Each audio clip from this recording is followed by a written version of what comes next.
Welcome. What is going on in Kate Middleton's life?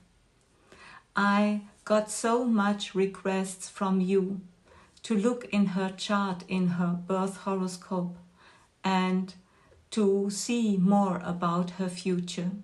And today I will give you more informations, and at first I will really send Kate my blessings and my honor, and she's going through a great transformation. This is not easy, and I think we all can send her our love and our compassion and support her in this difficult time of her disease. And also we have to understand, we can check all the planets and the birth horoscope, and I will also give you more information about the future of Kate today. But this is all only a prediction we can see there. It is all about the soul, what the soul wants to experience, and how the soul decides. So that's really important before I start. But now let's take a look on her birth horoscope. And this is really an amazing birth horoscope of Kate, because she is born under a lunar eclipse. Only about half an hour later the eclipse happened after her birth. That's really amazing. And Prince William, her husband, is born 6 months later. After this lunar eclipse where Kate is born, he was born under the solar eclipse. And this solar eclipse happened in the same house, in the same zodiac sign, like the lunar eclipse when Kate was born. And this is really a great karmic bonding, you can say. They are really deeply connected together. And also, if you think about, the moon stands for the queen and the sun stands for the king. And when we look on the charts in Kate's horoscope, we see that the sun is in the 7th house. And the 7th house is about our relationship, our partner. And there sits the sun. And also William has his ascendant in the same zodiac sign, in Sagittarius. This is really amazing and connects those two birth charts really deep. That's really amazing what we can see here. But now let's look more. And we see her ascendant is in the sign of Cancer. And this means she is very emotional. She can feel deeply, but she will not show her emotions. The sign of Cancer is like the crab. He hides his soft emotions behind the shell. And we see that the ruling planet of Cancer here is in the 12th house, in the sign of Gemini, and with Rahu. And this means that the sign of Gemini is about public and to be seen, and the moon stands also to be seen, and also our internet, our communication devices, TV, all those things we find in Gemini. And so it's really for her a very important part of her life to stand in the light, you can say. And and also with the moon in the 12th house, this means she wants to have her private sphere, but also with her emotions, she wants to hide her emotions. She always will be very straight and also very serious, but her emotions she will hide. And we can see more about her seriousness in the 3rd house, because there we find Saturn and Mars in the sign of Virgo. And Virgo is connected also to our work we do.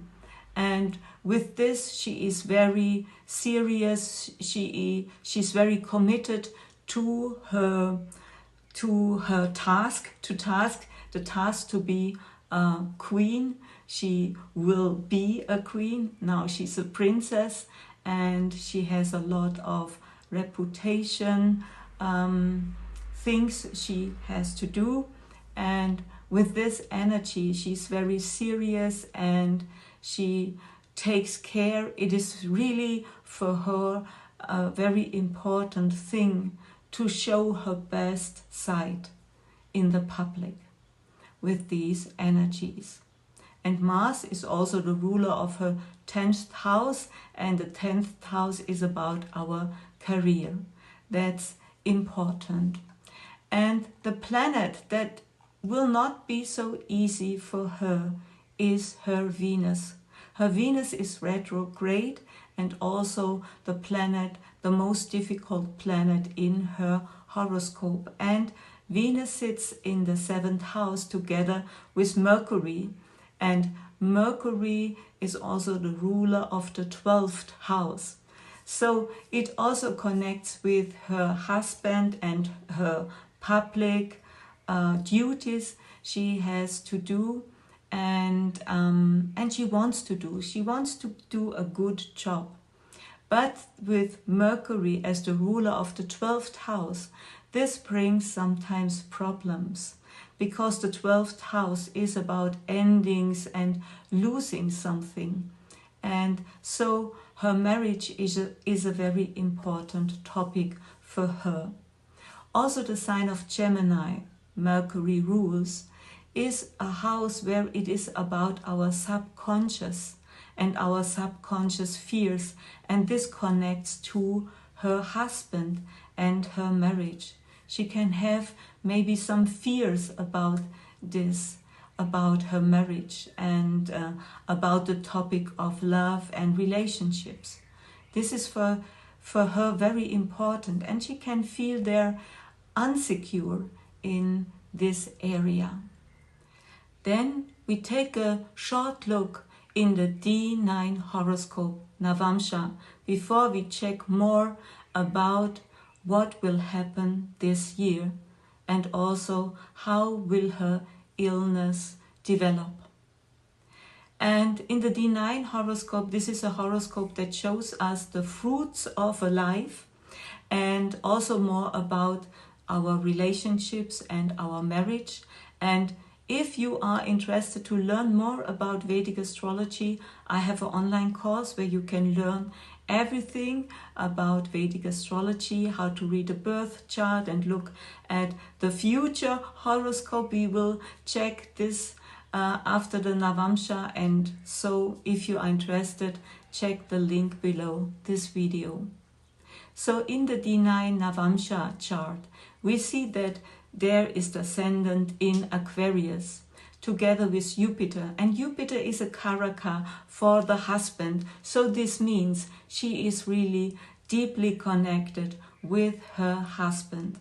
And also the 7th ruler in this horoscope, in every horoscope, stands for our partner, and this is the Sun, and the Sun sits in the 10th house in the sign of Scorpio, deep waters, and this means she has a task together with her husband to stand in the public, to represent the kingdomship, and yes, and to be a good role model for the people. So they have together not an easy job, but I think they will really make it very, very good. So let's take a look what will happen the next year in Kate's life. And this is really a very special chart. It is called the Varshafal horoscope, and there we can see 1 year. And in this chart, in this horoscope, she has the ascendant in the sign of Taurus, and we look where the ruling planet sits, and the ruling planet is planet Venus. Also Venus, and I forgot one thing, in the D9 horoscope, Venus is also a very important planet, and Venus sits there in the D9 horoscope in the sign of Taurus, really near difficult fixed star. We call it Algol. And also Princess Di had this connection too with Venus and Algol. This is not easy, and it is about relationships, marriage, and also Venus is connected to our reproduction organs. So this is really important, because Venus is also the weakest planet in her horoscope. So this brings up the topic of those organs for the reproduction that are really weak. Yeah, we do not really know where the Cancer is she has, but I think this is really a sign that shows us a lot. Okay, but now let's look at the yearly horoscope for Kate. And there, the ruling planet of this yearly horoscope is Venus, also Venus. And Venus sits there in Scorpio. And this brings up Scorpio is not easy. It is the natural 8th house, where it is about transformation and chronic issues and disease. Very serious diseases. And so we can see this is the topic of the year. And if we look further, how will this year go on? We have lifespan circles in Vedic astrology, and they are connected to the planets. And the next cycles she will go through are the planets that sit there in this horoscope in the 8th house. That's not easy. Really, that's very serious. There's the sun, there's the moon, there's Mars, and there's Mercury. So she goes through a big transformation this year. So I think it's really good to send her our prayers, our love, our blessings, and a lot of positive energies, because this is not easy. And in this Vajrafal chart, we also see Mandi and Gulika. Who is Mandi and Gulika? Mandi and Gulika are two aspects, shadow aspects of the planet Saturn. And they are sitting in the 12th house. It's not easy. And in the nakshatra Bharani. And the symbol for Bharani is the womb. And so this is also connected to our reproduction organs. And I think there is really a big problem that we can see. So I hope she will find her inner strength and manage all those great obstacles that are here in this year, and hope that next year will be a much, much better year. And I think maybe this is the most transformative year of her life. I think so. So let's send us a lot of blessings to her, and much, much love, and share this video with other people who are interested in understanding more about the connection between the stars and our life. So thank you so much. Namaste.